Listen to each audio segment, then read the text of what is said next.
started doing these weekly town halls just to collectively respond to the questions we were getting from clients, the issues that our sector was facing. And of course, who better to bring in than other experts and specialists to really speak on these issues.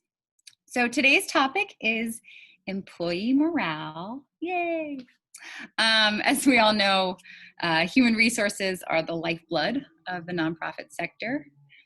During this pandemic, I think there's been two clear priorities. One, make sure that your employees can continue as your employees, keep their jobs, and then also to keep your employees safe, happy, healthy, and functioning. And both of those need to happen for you to fulfill your mission. So it's certainly been hard. It doesn't seem to be getting any easier, even though things are opening up, which is interesting. So if you're here today, you could be here because maybe you personally are feeling low in morale. Maybe it's hard to motivate, self-motivate, focus. It's hard to lead and communicate effectively. Or maybe you're here because you're concerned for your staff and your coworkers. You see them struggling. Maybe they don't want to come to work because it's unsafe, or they don't recognize their jobs anymore because the organization has changed so much. Or the newest one, they'd rather take unemployment than go back to minimum wage. Or maybe you're here and everything is great and morale is high, but you're still concerned about your organization's culture going forward. Jobs aren't necessarily secure forever, and the demand of services can be overwhelming. So you're worried about burnout down the line. So just know, as we start this conversation, that you are not alone. This is an issue across the sector. This is an issue across all industries. And this is why we've invited two experts here to present to you all today. So we have, turn the slide, Katie Vernoy and Ann Mellinger. Katie is a therapist, coach, consultant, and speaker, often tackling the issue of burnout. Katie works with clients to identify blind spots and take strategic next steps for their mental health and personal success. But we're actually going to hear from Ann first. Great. I am now going to share my slides. Valerie, if you can, there we go. Perfect. And Ann, I'll give you a little intro for you before you get started. Thanks, Suzanne.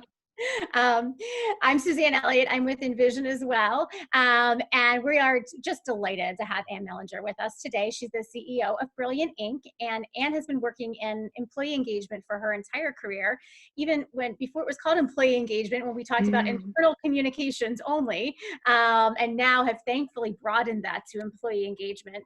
And Ann's been leading Brilliant Inc. for the past 12 years and doing just really some, I think, really groundbreaking work in employee engagement with just a few small companies you might have heard of, like LinkedIn, Pandora, Dropbox.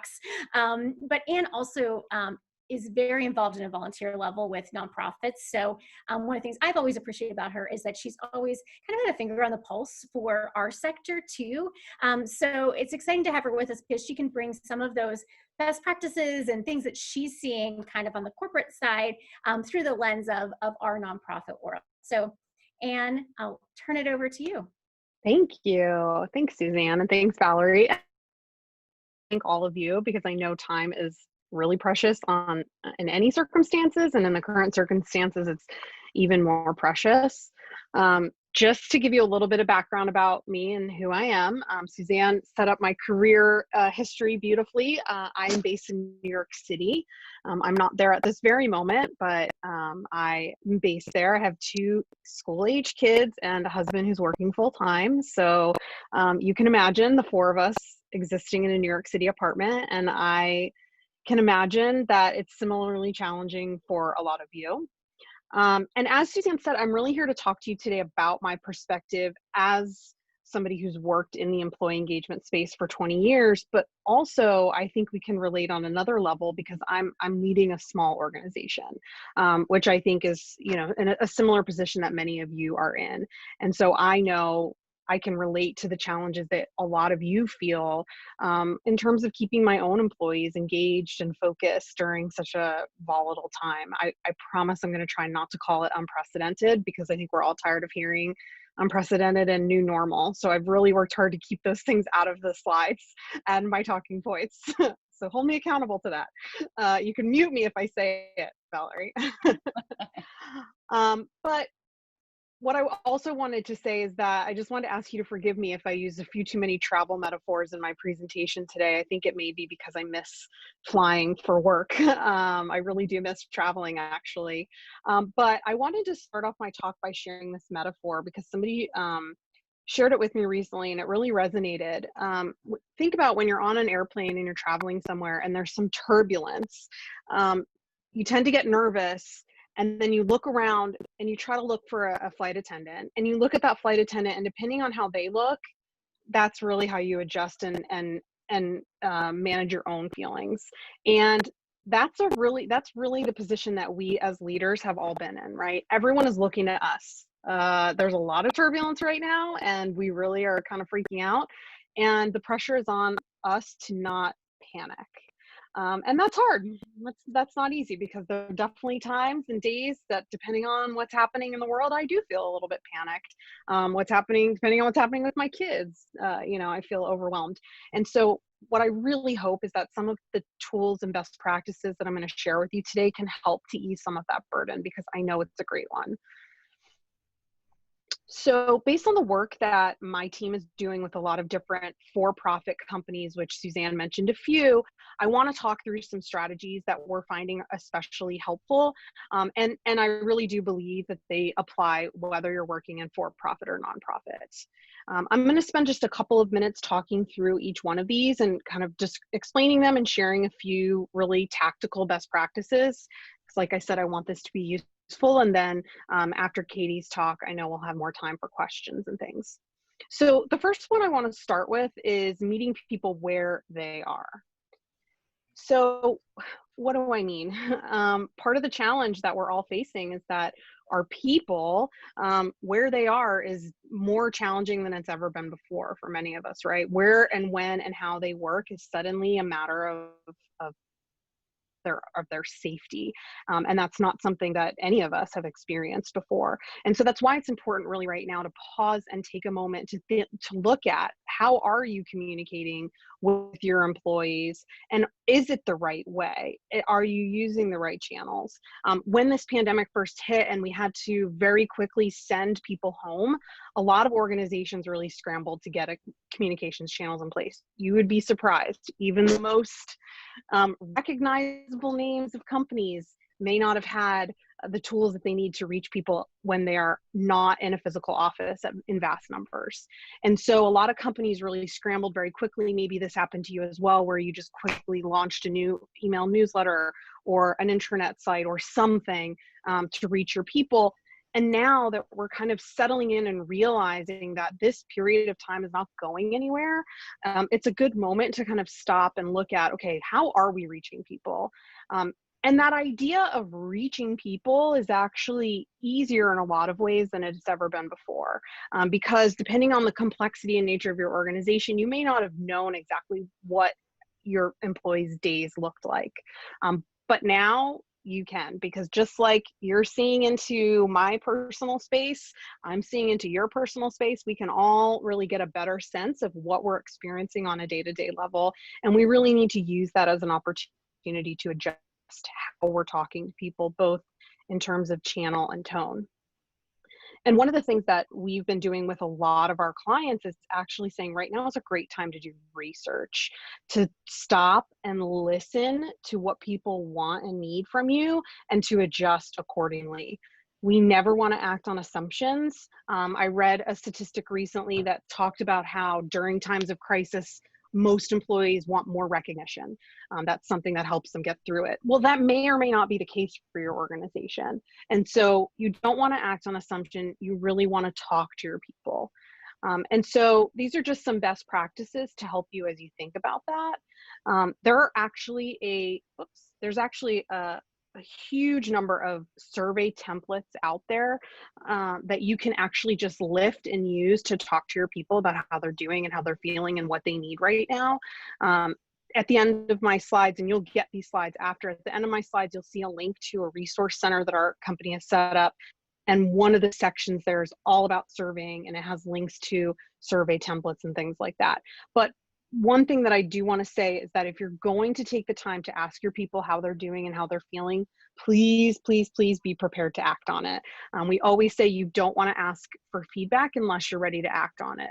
So take a moment to really reflect and think about, do we have the resources and the time right now to be able to do a survey, listen and prioritize based on the feedback that we get, and actually act on it. And if you are, it's a really good time to do it. It doesn't have to be a heavy lift. You can send out 3 questions on a free survey tool. But again, really make sure that you're ready to act on that feedback and find ways to fill some of the communications gaps that may be existing. The next one is around a defining moment for leadership. And I think, I do try to avoid using overused terms, but this one feels very appropriate to me. If ever there was a defining moment for leaders, this is it. And it's really important during a time of crisis that your employees have clear and strong leadership. The internet is just blowing up with examples of this. Many people may have seen Airbnb published a letter by its CEO when it did massive layoffs. There's a lot of examples of really strong, empathetic leadership that's happening right now. One survey that I saw and that we have posted on our resource center said that actually 95% of employees felt that senior leaders are demonstrating a sincere interest in their well-being. So it's going well. And as I said, there are a lot of examples. And so if it's not something that feels comfortable to you, I encourage you to look around and pull some of those examples and share them, whether you're in that leadership role yourself or you support your executive director. It's a great opportunity to learn from what's out there. One of the examples I cite a lot, we were doing one of our clients was doing their very first virtual town hall meeting, and his son walked in just as he was getting started to address thousands of employees from his home office. And his son walked in and he looked up and he said, "Oh, my son just came in. Want to say hi? I'm talking to the company here." And the kid said hi and ran away. And it was just such a great example of real leadership that is important no matter what, but especially in this time. And it's also important to look at the examples from companies that have had to make really hard decisions, as I'm sure, unfortunately, many of you may find yourself in that position of having to make hard decisions around layoffs or furloughs or cuts. Those are really hard. And when you lean on transparency and authenticity, it really can make all the difference, both to your current employees and to the broader community that's looking at you. There's an example that I've also shared and read about of a CEO of a company called Carta, and he was announcing a series of layoffs and actually said, right from the very beginning of his talk, he said, I'm reading off of a script right now. I apologize if I sound robotic or sterile, but if I don't rely on the script, I'm afraid I won't be able to get through everything I need to say today. And that was just such a beautiful and honest experience to be able to hear, like, we're in this together. This is not easy for anyone. But while the research is showing that senior leaders are doing really well, another thing that's coming up in the research, both in our own research with our clients and what we've seen, is that managers are struggling. This is very, very difficult for managers. It's a difficult time for them.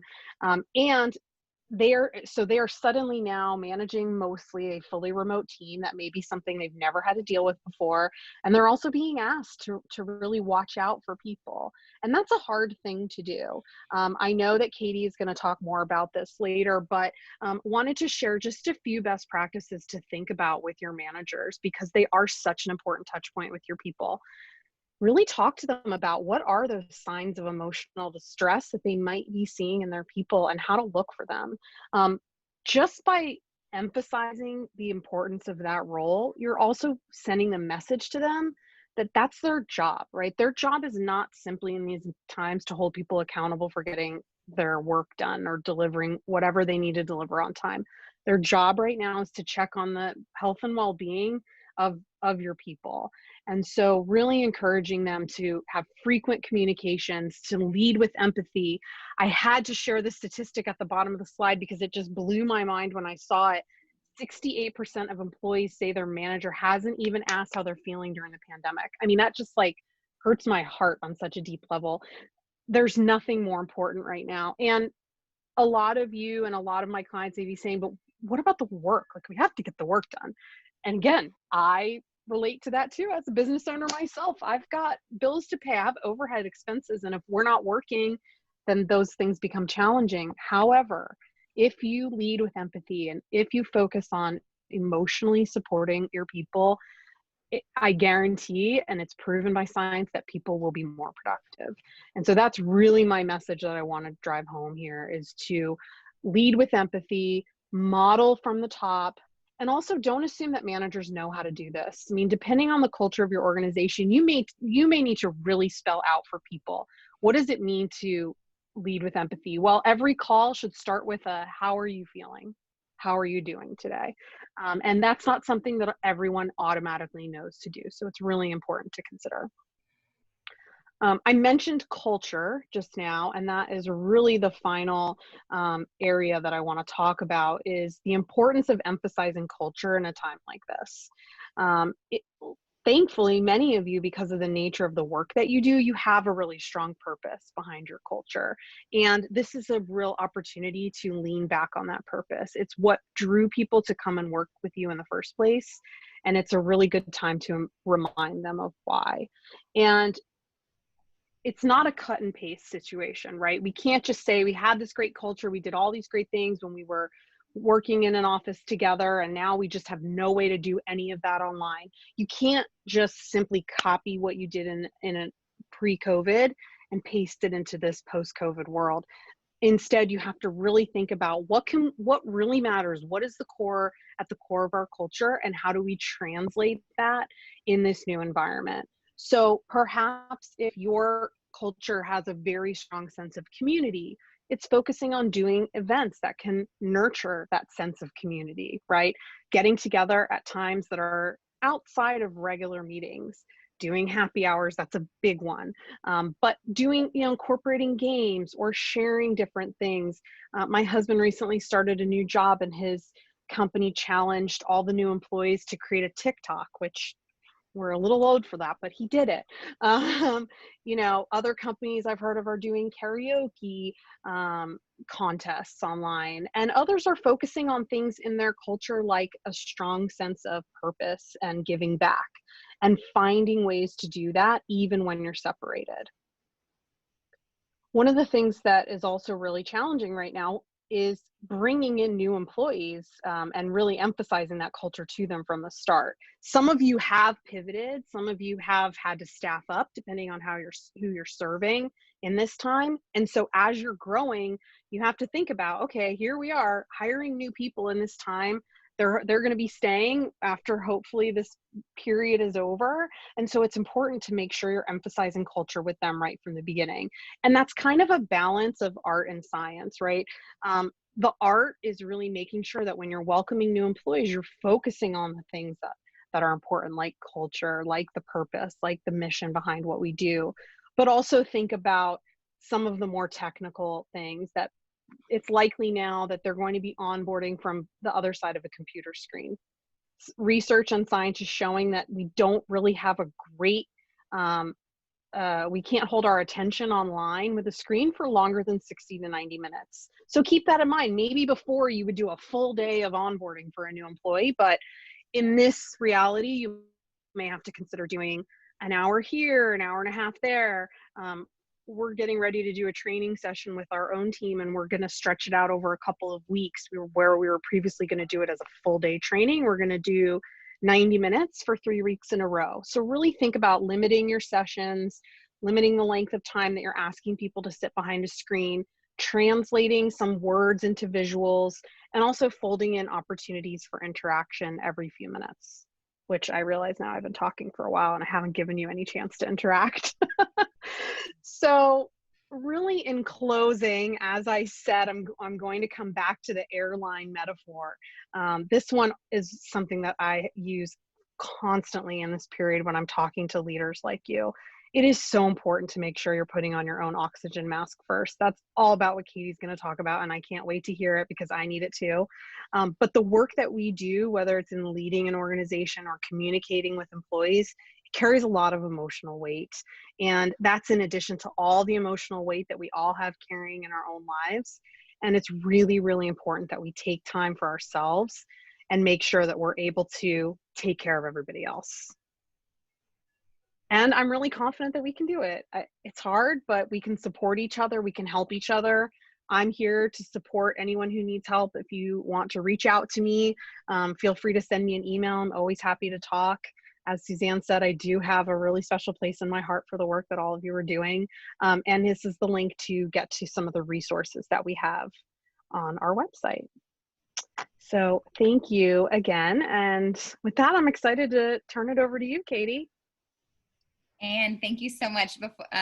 Well, Katie, you can jump right in, but I just want to remind everyone, so we will do a Q&A after we hear from Katie, so we can give a chance for both our speakers to answer, but go ahead and put them in the chat box. We don't want you to forget your questions. All right, Katie, kicking it off to you. Great, thank you. So as you kindly introduced me, I'm Katie Bernoy. I'm a licensed marriage and family therapist. I'm also an executive coach. I've done some work with Envision, love collaborating with you guys. I'm also the president of the California Association of Marriage and Family Therapists, and I am a former director of an intensive services program in an LA County Department of Mental Health contracted agency. And so as this is coming up, this is, when you guys reached out to me, I was so excited to talk to this audience because I was this audience, or at least maybe some of the middle managers from previous times. And I think it's such an important time to connect our employees with the people that are doing the frontline work, the people that are supporting the mission. And I think it's just so difficult to really know how to do that when we're facing these challenges ourselves. And I really like the put your own oxygen mask on metaphor that Anne talked about. So I will be coming back to that, but if we can go to the next slide, I can talk about, I think the very first thing, and this is kind of the meet your staff where they are. I think that it's difficult because a lot of folks are doing the work that they're doing because of the mission. I want to help these people. I want to support this cause. I want to provide services for these communities. And if we look at Maslow's hierarchy of needs, which really talks about kind of what we're able to focus on or prioritize given our current situation, we look at mission and vision-driven stuff really in the top three. Self-actualization is kind of this, I'm connected to this larger purpose. I'm doing these amazing things that provide self-actualization. Esteem is kind of reputation. Social belonging is kind of coming together. And I think especially when shelter in place came down and we really were understanding the impacts of COVID on individuals and how terrifying it was, at least at the very beginning, it was physiological and survival. That was where people were at. Am I going to live? Am I going to survive? I mean, the way I like to describe it, and it's a little irreverent, so I apologize in advance, is if you've ever had to go to the bathroom really, really bad, like you were worried you were going to wet your pants so bad, there is nothing else you can focus on. There's a physiological need that is so present, you can't focus on anything else. And especially if we have family members who are sick, if we're sick, if we're worried that we're going to get sick, the bottom two, the physiological survival needs and the safety needs, are very present. It's like having to go to the bathroom. You do crazy stuff. You're like knocking people down to get to the bathroom. You're like, you're not thinking about how is this going to impact my reputation? What are people going to think about me? This is the, I'm going to get so much toilet paper. I don't care what anybody else thinks. You know, it's those types of things where we're not thinking about the larger purpose. And I think a lot of times in other times of life, as mission-driven organizations, that's always our go-to. Let's speak to the mission. I think we can do that now, but I think that relies on our frontline workers who are out having physiological and safety needs taken care of. They need to feel secure financially. And I think those things are really hard if we don't know. And so I think it's when you're meeting people where they are, you want to make sure that you're recognizing that there may be these other needs that are not being met, and in the way that you can meet them. And I really loved Anne talking about kind of the transparency and looking towards the future. If you can make sure that whether it's you have a job, we're going to be okay. You know, if you can reasonably say that, we're going to give you appropriate PPE, we're going to give you hazard pay. If you can get to a place where you can provide the level of safety and security that you can, then you can move into some of these other places. But you can't move there first. If you come in and talk about, we need to sacrifice for our employees, that works for a minute, but then they start burning out, or then they start feeling exhausted, and it's like, I'm being taken advantage of. I have my own survival needs, and it doesn't matter. Only the consumers, only the clients matter, not me. And that can breed resentment. So we need to make sure that we're understanding what actually matters to our employees right now. And for some, it may be the mission. That may be very grounding. And those are probably going to be the people who are working from home that feel fairly secure in their work, feel fairly secure in their environment, and don't have a level of financial instability that is overwhelming to them. But for the folks who are feeling unsafe, potentially being sacrificed for the greater good, so to speak, or the ones who have severe financial insecurity and are worried about keeping their jobs, morale is going to be very hard to fix. And so I want to talk about some practical tips to do.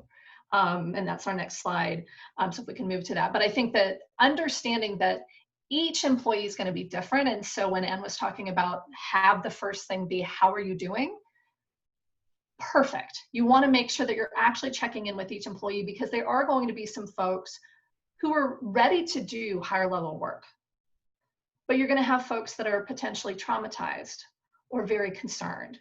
And so one of the things, and this is in the SAMHSA stuff, there's also some, kind of National Council has some stuff on this. I've got some links here. You'll get the slides, so you can look at those later. But really making sure that you've put together a trauma-informed workplace always is important with the work that we do. Because oftentimes people who do this work, and I work with a lot of therapists, so that's where I'm coming from as an MFT, but I've also worked in organizations, and most of the time when you ask somebody, why are you working for this organization?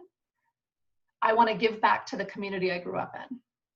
I had this happen, and I want to serve people so that they can get what I got, or they can get better than what I had. I want to make sure that people have what they need. And so much of this is based on their own trauma from long ago. So you have workers who are coming that potentially have had post-traumatic growth, which is the opposite of post-traumatic stress, which is great. They've worked through it. They have more resilience. They have more to give, but they have their own trauma. And so they may be triggered during their interactions with all of the people you serve. And this doesn't need to be people who are frontline. I work with people in development. I work with people in marketing. I work with people with executives. And if you're hearing the material, and if part of your job is engaging with the news or with what's happening to your consumers, that can also be triggering as well. And so knowing that there is potentially long ago trauma that's happening for your employees that they may be coping with, and they may cope with it very well under normal circumstances. There's also secondary trauma. And this is when you become traumatized by someone else's story. And I think as a collective right now, with a lot of the stories in the news, George Floyd is the most recent, we all have secondary trauma, or at least I know I do. I've been grappling with that today. And we all have secondary trauma for the individuals that we work with, where we hear these gruesome stories. We also have secondary trauma from the stories that we hear on the news about people dying of COVID and not having family members. And maybe some folks are having responses right now, and I want you to feel that response, because oftentimes the people who are working in these spaces to support frontline workers, meaning medical frontline workers, serving people that are already, you know, disenfranchised or underserved in their populations, and you're serving that, you carry that. And I think the difficulty is oftentimes when we get strapped for cash or when we get strapped for time, we forget that, and we don't take the time to allow folks to process both their own triggers from their own trauma. They may have an aunt in Florida who died of COVID, and you don't know unless you ask. They also may have a client who has an aunt who died of COVID. There's so much trauma that's being experienced that if we don't take time to process it, what happens is it keeps bubbling up, and people get more and more likely to have PTSD just from doing the work that we do. And so you want to make sure that you have policies that address trauma for both clients and employees. And there's a lot of ideas about trauma-informed workplaces in the resources I have below. They're really, really good. But one of those things is making sure that you support boundaries and balance. If someone needs to take some time off, that you allow for that. I understand that you have people who need meals, or people who need counseling services, or people who need homeless services or domestic violence services. I understand that. But if you have an employee who either burns out or, I hope, does not do this, but dies by suicide, you really have a problem.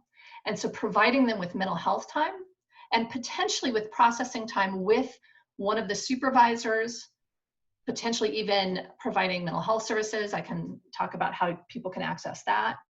But people need to be able to process this trauma, both what's being triggered from the past and what's happening now, or they're not going to be able to do the work. So if you make it clear that people can actually have that response and it's not taboo, that people can say, hey, I'm struggling, that helps a lot. And that requires education for yourself, for your staff, lots of supervision and support being available.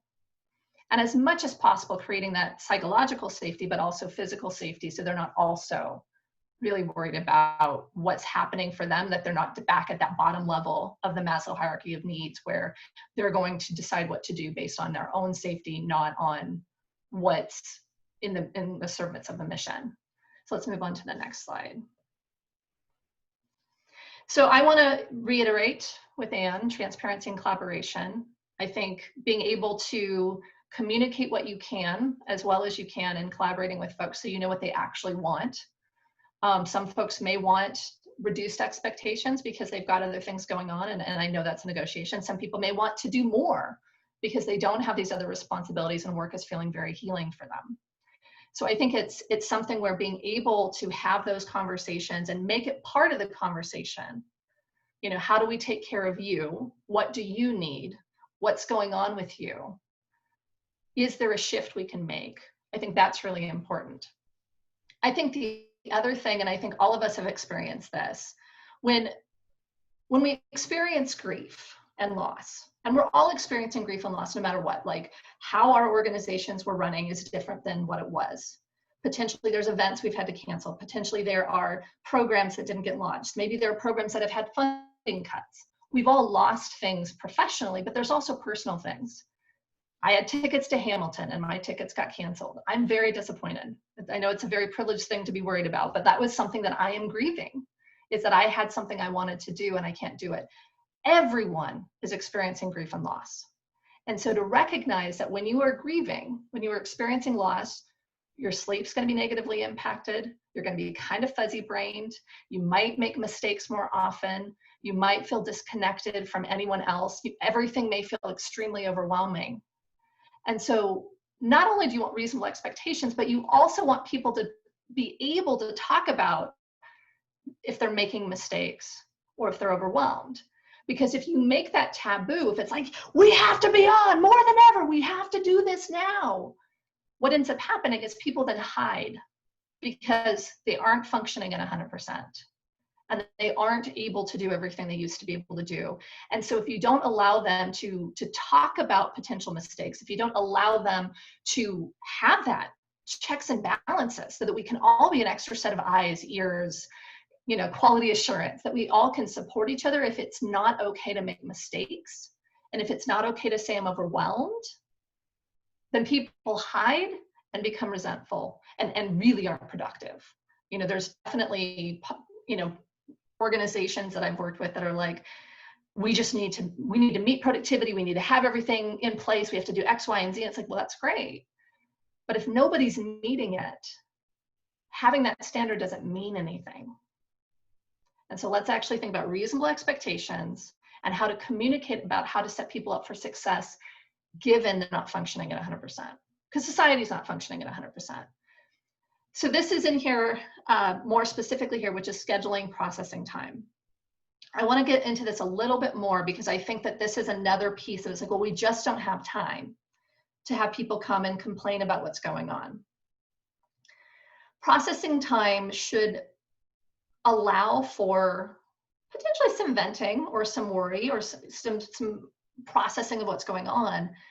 I think it's also important to, in those sessions, and oftentimes it's recommended to do it after something big happens, so that's kind of unscheduled, but it's a protocol. Like if something big happens, if a client dies, if a client is sent to the hospital or becomes assaultive, or a staff member is verbally assaulted, whatever, we have a processing time, right? Because that's a responsive processing time. We're going to do this, we're going to make sure that everybody has a chance to speak about it. But on a day-to-day basis, having some sort of a check-in so that people can kind of come back to themselves and talk about how they are as workers, not doing the work. It can be something when there's a lot of overwhelm, sadness, but then you shift it to being able to talk about what were the moments of connection. What were the moments of meaning that you found today? And being able to have a fuller picture of the day and not just what was most overwhelming, but being able to talk through it. And it can be 10 minutes. It doesn't need to be super long, in-depth processing sessions. I think for folks who are needing a lot of that space, I would really recommend mental health services. And I know as social services agencies, many of us value that, but there is still a stigma. And I think if we don't get to the mistakes and overwhelm are to be expected right now, people that are seeking out mental health services may be seen as, well, they're not able to handle it right now, and I can handle it, so I'm not going to get my own mental health services. And I think that can be very, very harmful if people are not getting the amount of processing that they need. And so being able to provide the emotional and mental health support is critical for productivity. Let's go to the next slide. I saw a question pop up and I was like, no, we will answer that in a little bit. So back to the put on your own oxygen mask. I think the most difficult thing, and this is something that I experienced when I was a director, is you often don't have peers, or not a lot of peers. Hopefully there's peers in this room, this virtual room, that can support each other. But when you are in a role of management and you are making these decisions about someone's financial well-being, about their safety, about what you're expecting of them during this time, there's not a lot of wins. And I'm so relieved when Anne was talking about that people are saying that CEOs are doing it well and that there's some good stuff happening. But that doesn't mean that going in that the way that I'm giving this message, the decision that I'm making is going to be received. You can go in and you can do it from your heart. You can do it empathically. You can make sure that what you're doing is in the best interest of the company and not that we have them, but like stockholder, we can make sure that we're taking care of our people, right? But that doesn't mean that choice doesn't weigh really heavily on you. It doesn't mean that with all of the uncertainty that choice wasn't really difficult. And so I want to recognize that this is an extremely hard time for leaders. And I think it's something where being able to get your own support, to be able to have your own processing time, which some of it can happen with your team, but I think a lot of it should not. Like, I think you need to be with them, but you don't need them to take care of you. And I think you may need to take care of your staff. And so if you need some taking care of, which I'm saying that you do, I'm certain that you're a great leader, but there is some care that you need. If you're not finding that, I think it's really important to prioritize that. Because if you are getting to the place where you are completely exhausted, and even with some great decision making, there are going to be people that question it. There are going to be people who push back. I mean, certainly if you have to decrease salaries or you have to do layoffs, there's going to be some uproar. Even if people get it, there's a lot of negativity that could come your direction. And so it can be very easy to become resentful. I'm falling on the sword here for the organization, and I'm still getting kicked for it.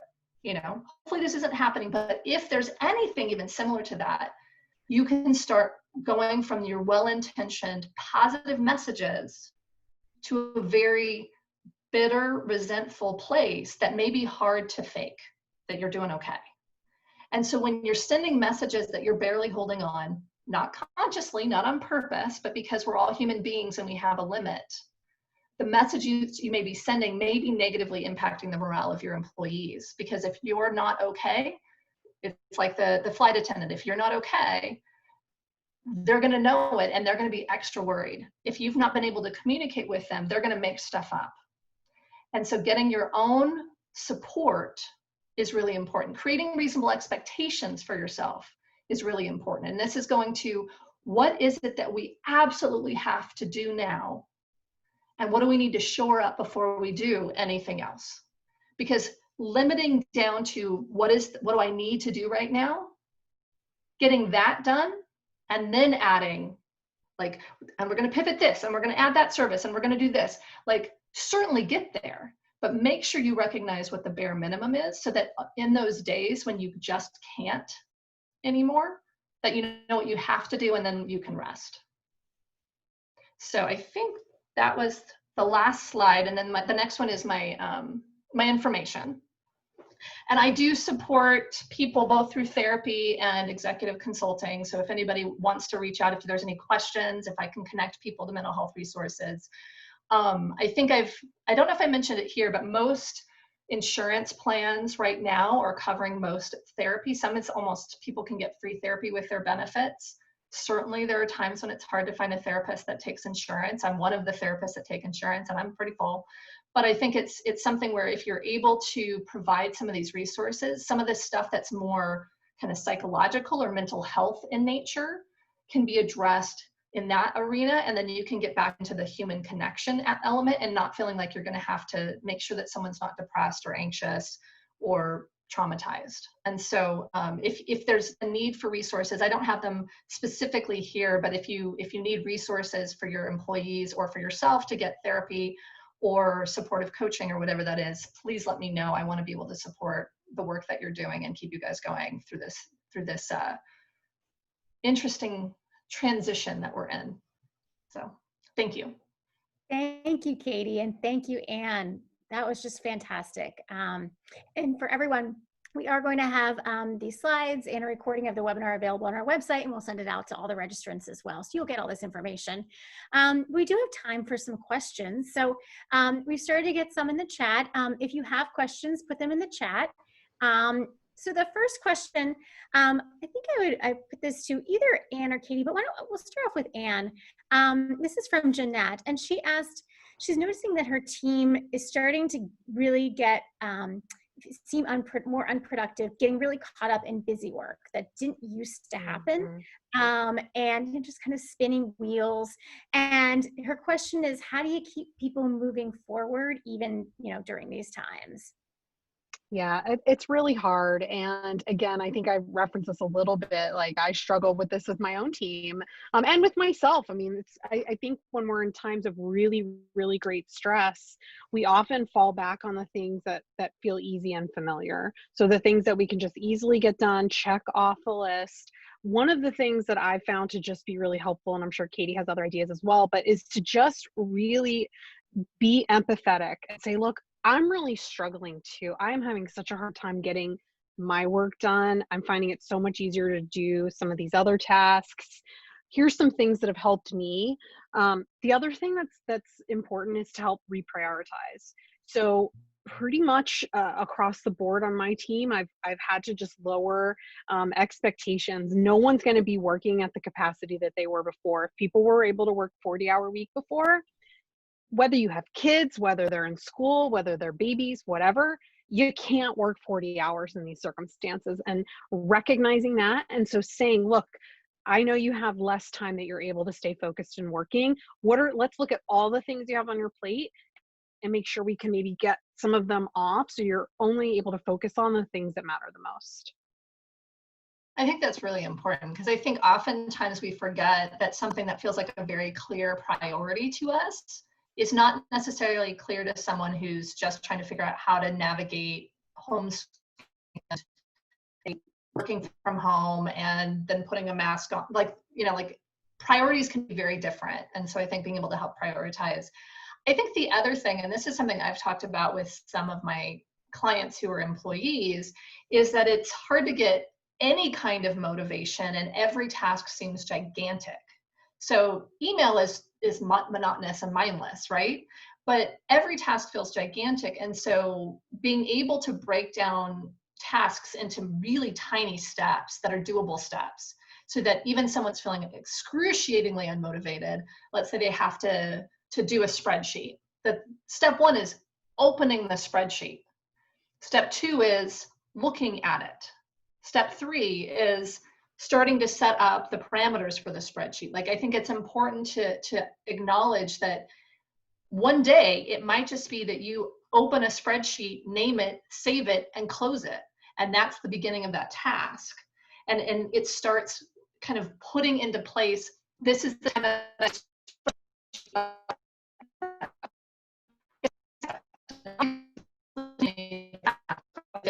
something where if you can break down the task small enough, then you're able to get folks back on board, because opening an email inbox and going through and reading emails and responding, people know how to do. That's a very small task. It's bite-sized.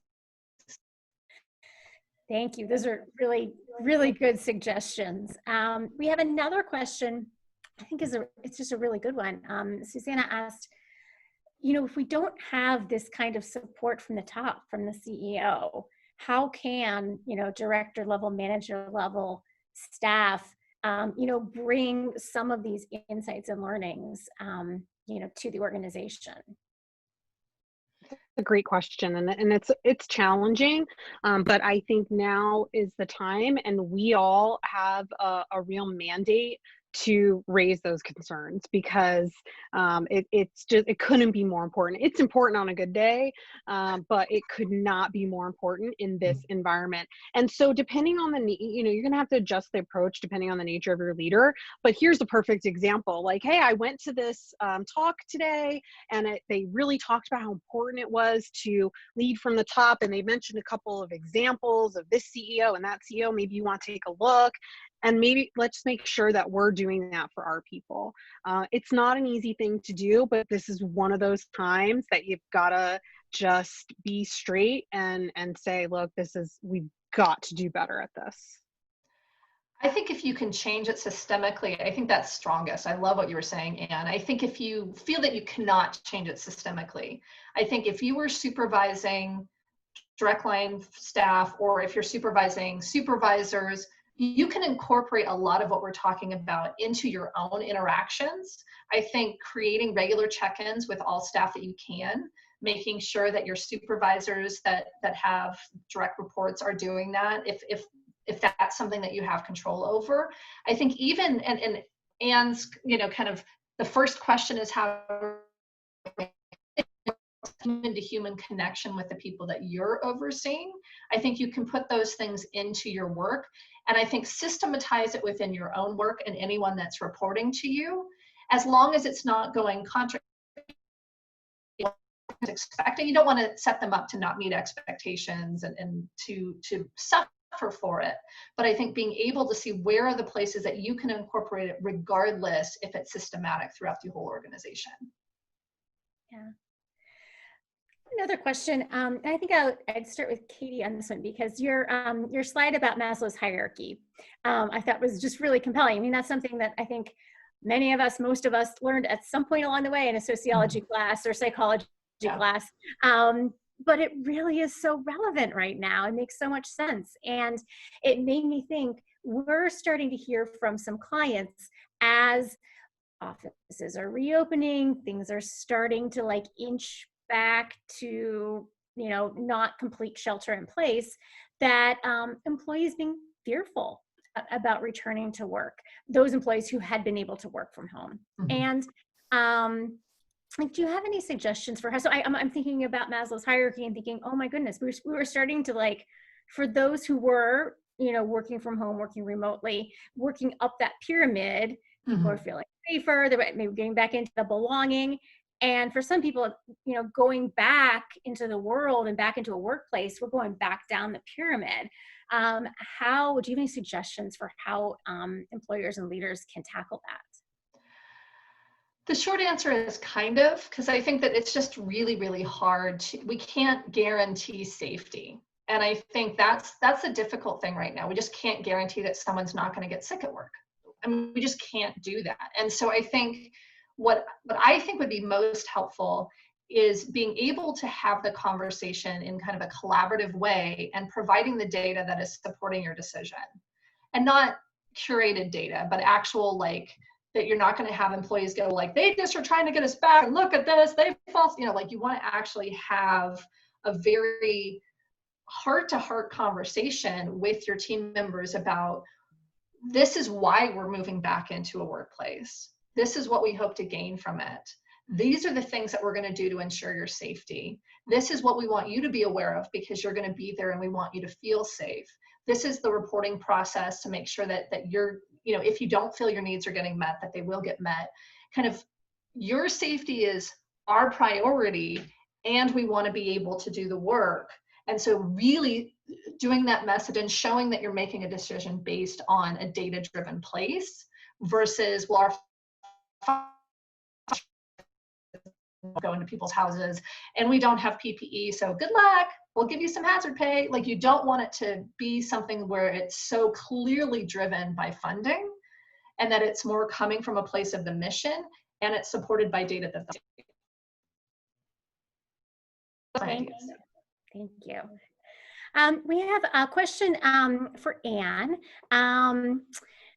This attendee said, you mentioned one of your clients hosted a virtual town hall. My company's hosting one of those soon. We're looking for fun ways to engage, add some fun to the program, but still deliver some important announcements and updates. Do you have any suggestions for adding some fun into virtual town halls during a very heavy time? Yeah, no, I think of course it's always really important to be aware of how people are feeling and what's happening before you lighten the mood too much. You've got to be sensitive to the place that, the type of work that your people are doing, as well as your culture. But there are definitely opportunities for it. We're seeing them more and more. One that we've seen and we've actually stolen ourselves within my team is to pick fun Zoom backgrounds. There's all kinds of really cool ones out there, and you can just kind of like challenge people to do it, and it becomes really fun to then see what different people choose and why, something related to their favorite TV show or whatever. That's a really fun one. Bringing pets in is another great one. Could be anything that really just kind of helps people connect to one another and realize, like, yeah, we're all human. We're all struggling with this. We also got inspired by another company that was sharing, I don't know if you've all seen the internet show Some Good News, SGN, which if you haven't seen it, I highly encourage it. Anytime you're feeling down, it's fantastic. But building on that idea that, like, there is good news out there. And in particular, if you can share news that's related to the work that you're doing, that is amazing. And, you know, even playing on that whole idea of SGN, steal their logo, make it like a little fun news clip of, here's some good news.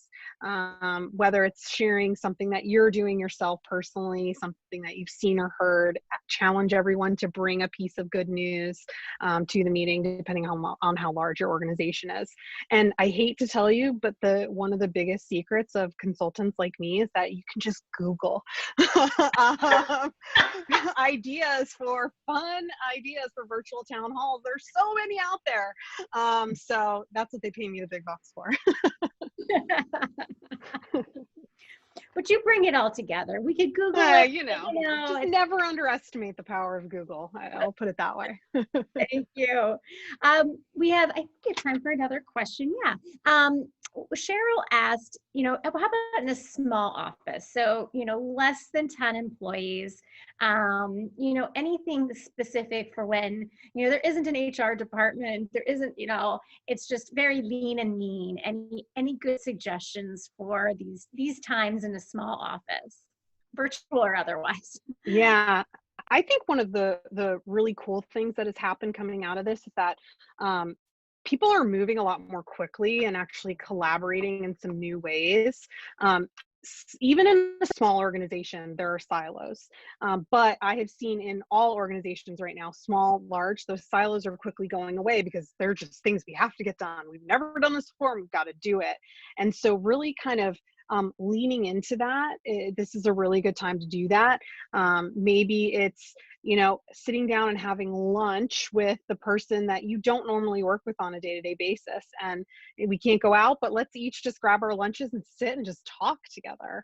Looking for opportunities to really bring down some of those barriers that may have been there before is a really nice way to connect. And I do think it's that experience of connecting with people that you might not always connect with. There's someone on my team who, she and I don't work together. She reports to someone else on the team. It's a small company. I know her well, but we may not have an excuse to talk on a regular basis, but our kids are the exact same age. So we're dealing with a lot of the same challenges right now. A lot of people on our team have younger kids, no kids. And so I was like, can we just talk about what we're dealing with our kids right now? And we just both took a walk, had our headsets on, and just talked about some of the things. So, really thinking about bringing down some of those barriers that may have been there under normal circumstances. And I'll just add to that, because I think that piece is so perfect. I don't have much to add, but just recognizing that processing time with a smaller team can happen with the whole team. And so there can be a coming together, whether it's the beginning of the day, kind of setting aspirations and intentions. It can be at the end of the day, doing some of the closing out work, because oftentimes, especially if people are working on your commute home, there's not the decompression time after the work that you do. And so being able to have a time to come together and close out in some way, whether you do that with one colleague or an office of 10, obviously there's so many logistics that may not work there, but I think it's something where if you're able to have a closing out that can help people to process together, it really brings folks together, knowing that we're in this together. You start meeting each other's pets and kids and eating lunches together via Zoom or whatever. I think it's a really awesome opportunity to create a really cohesive team. And one other thing I'll just add to that, Katie, that we've been doing on our team, I got this inspiration from Brene Brown, who, if you don't know her, go read her books, listen to her podcasts, all the things, make sure you do. But one of the things that she talked about was describing your overall emotional state in terms of like a battery level. So we open all of our team meetings now by saying what our battery level is. Today, and again, no one's ever at 100%. We don't expect anyone to be at 100% until there's like a widely available vaccine. But if I'm at 70% today and you're at 20%, maybe I can help you, you know, and you don't always know that. You don't always have that ability to just be like, you know what, I just had a rough morning. There's not any reason for it, but I did. And so that's been just a really nice way to just check in with people. And you don't even have to give a lot of context. Just, I don't know, today I feel like I'm at about 60. I'm doing okay. So that's a really nice thing that you can do, especially with a smaller team. I love that. That's awesome. Fantastic. Well, we've just about reached time. We want to thank Katie and Anne again for sharing your wisdom and all these great, like really like tangible pieces of advice and tips, as well as just like really inspiring ways we can all kind of bring our teams together and be focused on the people during this time. They're our most valuable asset. So thank you for your time. And everyone, just a reminder, we're going to be sending out the recording as well as the slides. They'll also be posted on our website.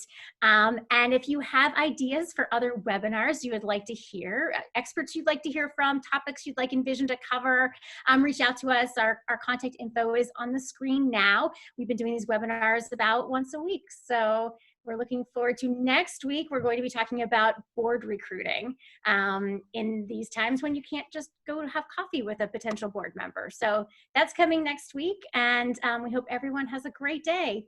Thank you. Thank you.